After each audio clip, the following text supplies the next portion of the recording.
Hi everyone, आज मैं ना शाही पनीर बनाऊंगी। तो उसके लिए 3 टमाटर, 2 प्याज, लहसुन, हरी मिर्च, अदरक और 10 से 12 काजू पानी में भिगो के रखा है। ये शाही पनीर बहुत टेस्टी लगती है, तो एक बार बनाकर देखिएगा। ये 200 ग्राम पैकेट का पनीर है। ये आप घर का भी ले सकते हैं। ये मैंने पैकेट का लिया है।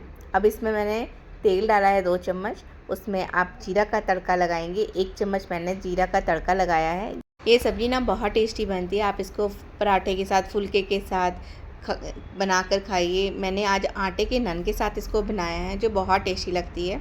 अब आप एक बार बनाकर देखिएगा इसको, तो आपको भी ज़रूर अच्छी लगेगी।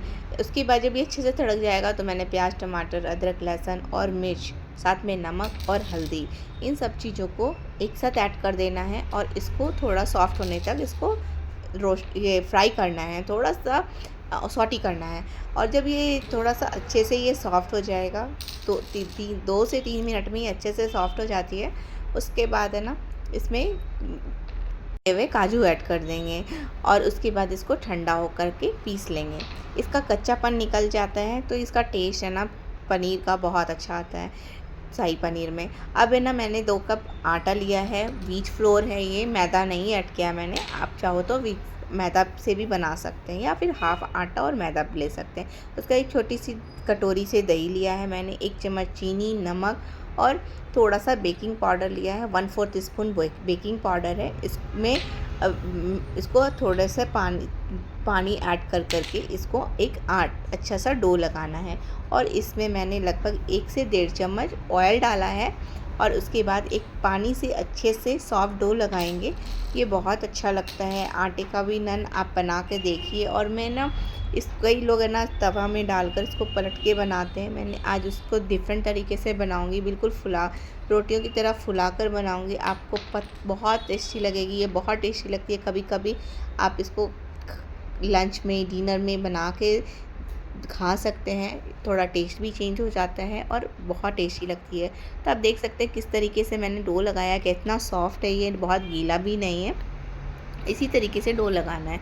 अब जो मैं ठंडा होने के बाद टमाटर प्याज को पीस लेना है। अब कढ़ाई में मैंने बटर डाला है, लगभग 2 से 3 चम्मच बटर है। जब ये मेल्ट हो जाएगा, तो इसमें सारी पनीर को अच्छे से ऐड कर देंगे और उसके बाद इसको थोड़ा सा 2-3 मिनट तक थोड़ा सा सॉफ्ट फ्राई कर लेंगे। पनीर को बटर में फ्राई करने से इसका टेस्ट बहुत अच्छा आता है। आपके पास बटर नहीं है तो आप घी में भी कर सकते हैं। अब ये 2 मिनट तक हो गया है। अब इसको निकाल लेंगे। ज़्यादा देर तक मत फ्राई कीजिएगा, नहीं तो इसका टेस्ट ना बिल्कुल रबड़ी जैसा आएगा, जो रबर अच्छा नहीं लगेगा। तो 2 मिनट से ज़्यादा फ्राई मत कीजिएगा। अब मैंने उसी कढ़ाई में 3 चम्मच तेल डाला है। ये भी मुझे बहुत ज़्यादा लग रहा था, तो मैंने इसको निकाल लिया, क्योंकि प्याज टमाटर भूनने के टाइम में भी हमने तेल डाला था। तो इसमें ज़्यादा तेल डालने की अब ज़रूरत नहीं है। 2 चम्मच तेल में भी ये बन जाएगी। उसके बाद जब अच्छे से गर्म हो जाए, तो उसमें मैंने थोड़ा सा जीरा, सूखी लाल मिर्च और हींग डाला है। और जब तड़क जाए, तो जो भी हमने प्याज टमाटर को पीसा था काजू के साथ, उसको हम इसमें ऐड कर देंगे। ये ऑलरेडी फ्राई किया हुआ है, भुना हुआ है, तो इसको ज़्यादा भुनने की ज़रूरत नहीं होती है।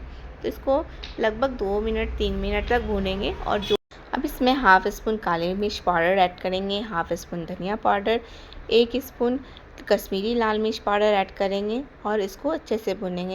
इसको ज़्यादा भूनने की ज़रूरत नहीं है, क्योंकि ऑलरेडी हमने पहले ही भून करके इस रख लिया था प्याज टमाटर को, ताकि इसका कच्चापन निकल जाए। अब मैंने कश्मीरी लाल मिर्च ऐड करने के बाद शाही पनीर मसाला 2 से ढाई चम्मच ऐड किया है और उसको भी भूनेंगे। और नमक डालेंगे। नमक भी आप कम डालिएगा, क्योंकि हमने प्याज टमाटर के टाइम में भी नमक डाला था, तो इस हिसाब से आप नमक डालिएगा। ये जब अच्छे से भून जाएगा, आप देख सकते हैं कलर कितना अच्छा हो गया है। तो इसमें मैंने एक छोटी कटोरी से मलाई ऐड कर दिया है। और मलाई ऐड करने के बाद जो हमने फ्राई किया था बटर में पनीर, उसको भी ऐड कर देंगे। पनीर ऐड करने के बाद इसको भी 1-2 मिनट चलाएंगे। उसके बाद हाथ से क्रश करते हुए कसूरी मेथी ऐड करेंगे। इसमें कसूरी मेथी का टेस्ट है ना बहुत अच्छा आता है इसमें, तो आप ज़रूर ऐड कीजिएगा। कसूरी मेथी ऐड करने के बाद इसको भी हम 2-3 मिनट तक ऐसे ही पकाएंगे और इसको चलाते रहेंगे। अब इसके बाद अब देख सकते हैं इसका कलर कितना अच्छा आया है, कितना माउथ वाटरिंग ये लग रहा है। आप इसको पराठे, रोटी, फुल्के या फिर चावल मीन्स पुलाव, किसी के साथ भी आप खाइएगा तो बहुत अच्छा लगेगा। उसके बाद मैंने जो भी इसमें जार में पीस करके जो भी मसाले थे उसको धो करके इसमें लगभग 1 कटोरी पानी ऐड कर दिया है। अब अपनी थिकनेस ग्रेवी के अकॉर्डिंग पानी ऐड कर लीजिएगा। जब ये उबल जाए तो इसमें धनिया पत्ता ऐड कर देंगे और ये बिल्कुल रेडी है। बहुत टेस्टी बनी है। एक बार आप इसको इस तरीके से बनाइएगा ना, आपको ज़रूर अच्छी लगेगी। अब नान की हम तैयारी करेंगे। तो नान को इस रेस्ट लिए हुए लगभग हाफ़ एन आवर हो गया है। आप इसको 20 मिनट 15 मिनट तक भी रेस्ट दे सकते हैं और इसको फिर है ना इस तरीके से रोटी से थोड़ी सी छोटी छोटी लोइयाँ को निकालेंगे और हाथों से इस तरीके से गोल गोल शेप दे देंगे। अब क्लीन प्लेटफॉर्म पे इसको बेलना है। तो मैंने हल्का सा इसको आटे से डस्टिंग कर लिया है दोनों साइड से, ताकि ये बेलते समय चिपकेगी नहीं।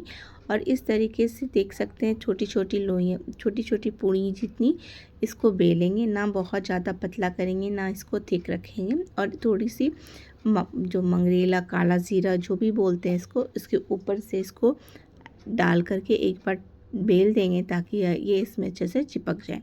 धनिया पत्ता है तो आप धनिया पत्ता भी इसमें ऐड कर सकते हैं। अब तवा को गर्म करने के लिए रखेंगे और इस तरीके से इसको लो टू मीडियम हीट पे इसको बेक करेंगे। जब ये दोनों साइड से सिक जाएगा अच्छे से, इसमें थोड़ा थोड़ा कलर आ जाएगा, आप देख सकते हैं ये फूलना स्टार्ट हो गया है। तो इसको हम पलट देंगे एक साथ। इसमें आपकी जितनी बड़ी तवा है आप उस हिसाब से आप इसको डाल सकते हैं। मैंने 3 ऐड किया है और इसको फिर रोटी की तरह फुलाएंगे। ये बहुत जल्दी, बहुत फूली बहुत टेस्टी बनती है। इस तरीके से आप बनाइएगा ना, इसका टेक्सचर और ये बिल्कुल रोटी से थोड़ा डिफरेंट आता है। इसका टेस्ट बहुत अच्छा आता है, बहुत अच्छा लगता है खाने में। एक बार इस तरीके से बना के देखिएगा। ये आटे का नान, आटे की रोटी, ये फुलके आप जो बोलिए, क्योंकि इसको मैंने बिल्कुल रोटी की तरह नहीं गूंदा है, इसका दही वगैरह से ऐड करके बनाया, तो इसका टेस्ट भी बिल्कुल अलग आता है। तो इस तरीके से आप देख सकते हैं सारी जो है सब फूल रही है और बहुत टेस्टी लगती है। ये पनीर के साथ इसका टेस्ट बहुत अच्छा आता है। आप इस मिक्स वेज के साथ इसको बना सकते हैं। मैं मिक्स वेज की भी रेसिपी जल्दी शेयर करूँगी आपके साथ। तो मैंने इस तरीके से सारे नान को, आटे के नान को फुला लिया है और इसके बाद इसके ऊपर मैंने बटर ऐड किया है। बटर लगाने से इसका टेस्ट दुगना हो जाता है। तो बटर अगर नहीं है तो घी भी ऐड कर सकते हैं और इस तरीके से इसको बना के देखिएगा। Thanks for watching.